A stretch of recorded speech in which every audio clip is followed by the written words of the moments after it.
Сите активности во крајбрежјето и тактизирање со урбанистичките планови, што не се усогласени со режимот за заштита на Охридскиот регион, водат директно кон впишување на Охрид на УНЕСКО листата на светско наследство во опасност, укажуваат од Државниот инспекторат за заштита на животна средина. И додека работната комисија на Министерството за транспорт и врски ја разгледува целокупната документација поврзана со случајот парк, од Инспекторатот за заштита на животна средина се децидни.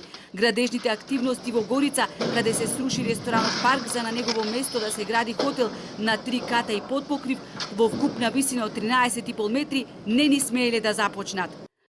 Планот за управување со светското природно и културно наследство воспостави зони и режими за заштита кон кои треба да се прилагодат урбанистичките планови и никако обратно.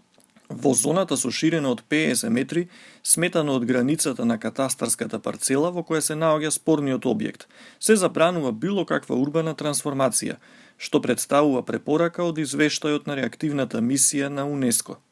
Во документацијата за изграда на хотелот, која се прибавувала цели 9 години, стои дека на 6 јули 2018 е добиено правосилно одобрение за градење.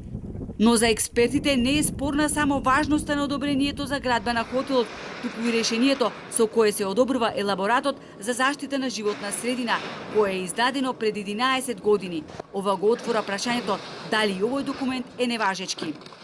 Формата и содржината на елаборатите за заштита на животната средина согласно важечкиот правилник значително се разликува со оние на елаборатите изработени пред 11 години.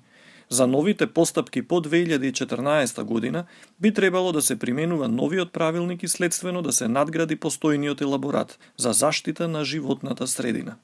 И додека од Инспекторатот за заштита на животна средина чекаат инвеститорот да им ја достави сета документација врз основа на која беше извршено нарушението и се планира градбата, од Транспорт и врски велат на неколку состаноци, работната група ја разгледала документацијата и од најдосна до вторник ќе го изготвили извештајот кој ќе биде доставен на владина седница.